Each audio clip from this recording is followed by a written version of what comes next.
sampaikan yaitu mengenai pengawetan pada suhu rendah. Saya Mufira Ridwan dan saya Hafizatul Khairiyah. Berikut materi yang akan kami paparkan. Selamat menonton. Berikut pengertian dan prinsip pengawetan. Pengawetan adalah cara yang digunakan untuk membuat bahan pangan memiliki daya simpan yang lama dan mempertahankan sifat-sifat fisik dan kimia makanan. Kemudian prinsip pengawetan pangan ada 3, yaitu yang pertama, mencegah atau memperlambat kerusakan mikrobial. Yang kedua, mencegah atau memperlambat laju proses dekomposisi autolisis bahan pangan. Dan yang terakhir, mencegah kerusakan yang disebabkan oleh faktor lingkungan termasuk serangan hama. Selanjutnya, dasar pengawetan dengan suhu rendah. Nah, di sini pada kondisi suhu yang lebih tinggi atau rendah dari suhu optimum, proses metabolisme akan berjalan lambat atau malahan dapat berhenti sama sekali pada suhu yang terlalu tinggi atau terlalu rendah.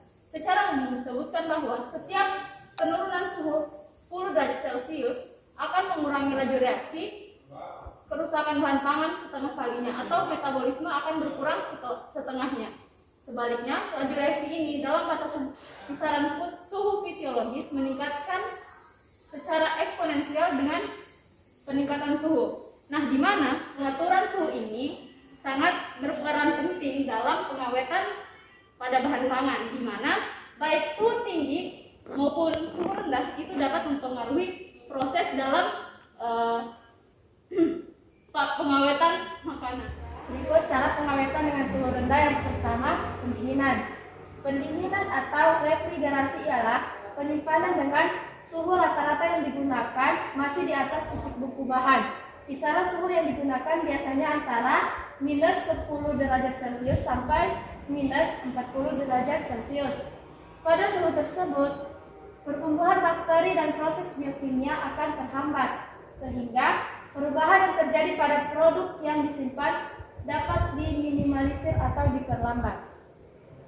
Tujuannya yaitu mengurangi kontaminasi. Yang kedua, mengendalikan kerusakan oleh mikroba. Yang ketiga, mengendalikan pertumbuhan mikroorganisme.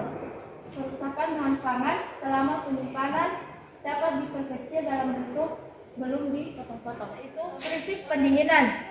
Prinsip pendinginan itu sendiri adalah panas dari bahan yang diserap atau diambil dan digantikan oleh udara yang memiliki tekanan yang lebih rendah dibandingkan tekanan di dalam sel, sehingga panas yang ada dalam bahan berkurang dan lama-kelamaan akan berubah menjadi dingin mengikuti suhu udara pendingin yang digunakan.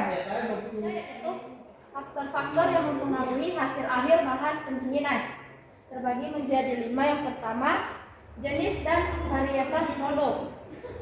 Pendinginan biasanya digunakan untuk jenis bahan yang mudah mengalami kerusakan dan peka terhadap kondisi lingkungan di sekitarnya.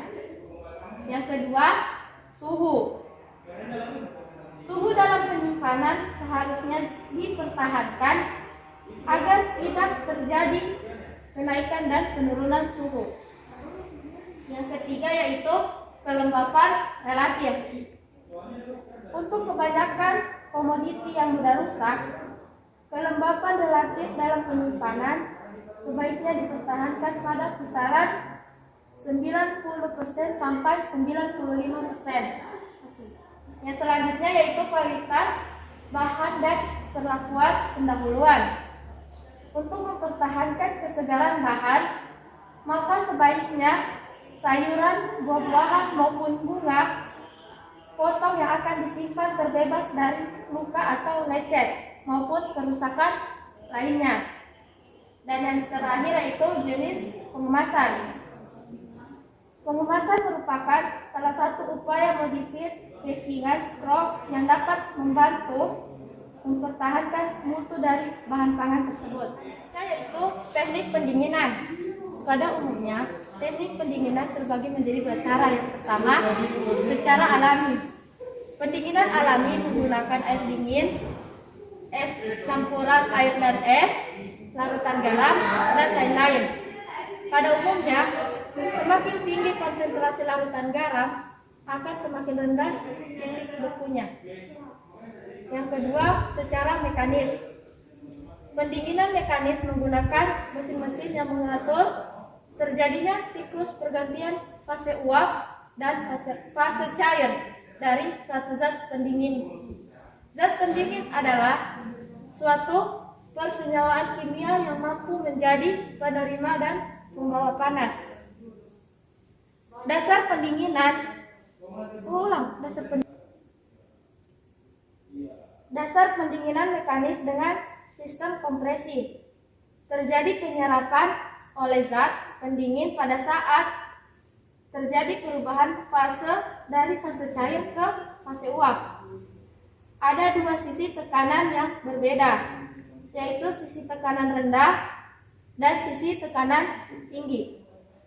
Kedua sisi bertekanan ini dipisahkan oleh dua alat, yaitu alat kontrol yang berfungsi untuk membatasi jumlah aliran serta menurunkan tekanan dalam temperatur refrigeran.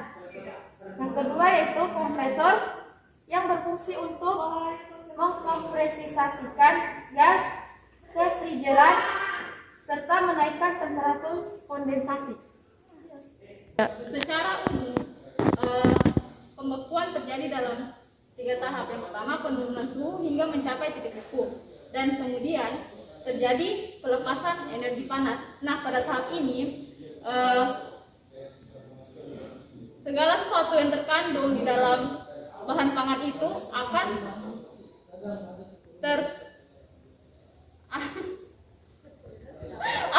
secara umum, mekanisme pembekuan terjadi dalam 3 tahap. Pertama, bahan pangan itu akan diturunkan suhunya hingga mencapai titik beku. Kemudian, bahan pangan tadi akan terjadi pelepasan energi panas sehingga segala sesuatu bahan pangan dan air yang terkandung di dalamnya itu akan membeku. Setelah itu, suhu pada bahan pangan akan semakin menurun.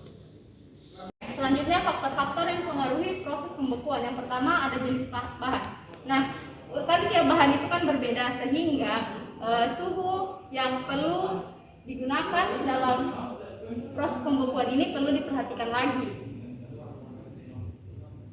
Selanjutnya apa? Nah, selanjutnya faktor-faktor yang mempengaruhi proses pembekuan. Yang pertama ada jenis bahan. Nah, untuk ini setiap bahan pangan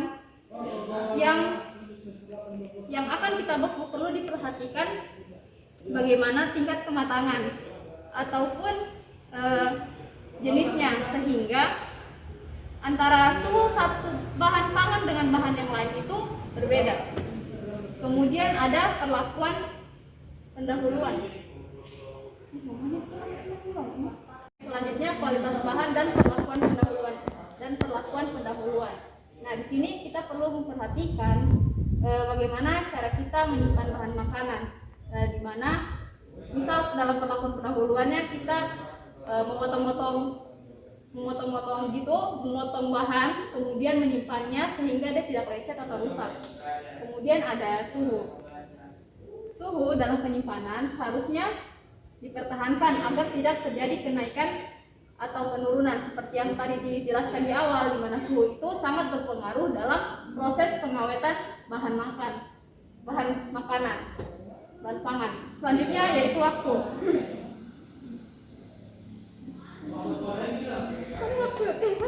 Nah, selanjutnya ada faktor waktu, di mana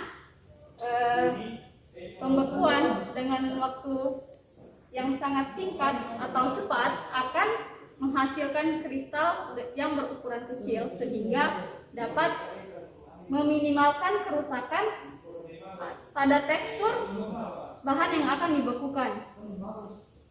Selanjutnya yaitu metode pembekuan. Metode pembekuan ini seperti cold air freezer, cold degree freezer, cold surface freezer, dan cryogenik. Metode ini akan memberikan hasil pembekuan yang berbeda sesuai dengan jenis bahan yang akan dibekukan. Selanjutnya, kemudian ada 3 teknik pembekuan dingin yang kalian ketahui. Yang pertama, kontak langsung dengan permukaan dingin. Nah, di sini untuk kontak langsungnya itu menggunakan lempeng. Lempeng di sini seolah menjadi pembungkus produk dari bahan makanan tersebut. Lempengan dapat berupa lempengan ganda atau lempengan banyak yang didinginkan dengan berbagai cara. Ruang udara di antara lempeng dan pembungkus dapat menambah resistensi hambatan laju transfer kalor, sehingga ruang antara lempengan harus diminimalisasi menyesuaikan dengan ukuran produk makanan. Kemudian ada pembekuan dengan memanfaatkan media udara. Nah, ini merupakan tipe pembekuan umum, yaitu ruang pendingin yang diisi oleh udara yang didinginkan. Keuntungan metode ini adalah dengan memanfaatkan aliran konveksi temperatur dingin dapat disebarkan hingga ke sudut ruang secara efisien. Namun, koefisien transfer panas konvektif udara cenderung kecil, sehingga pembekuan perlu dilakukan dalam waktu yang lebih lama akibat rendahnya laju transfer panas. Kemudian ada pembekuan menggunakan cairan. Nah, selanjutnya pembekuan dengan menggunakan cairan. Pada metode ini umumnya makanan direndam dengan cairan yang akan dibekukan. Cairan yang digunakan berupa cairan yang memiliki titik didih rendah namun memiliki kemampuan menyerap panas yang tinggi, misalnya glikol atau cairan lainnya yang disebut coolant. Sekian hasil presentasi dari kelompok kami, yaitu kelompok 2. Saya akhiri.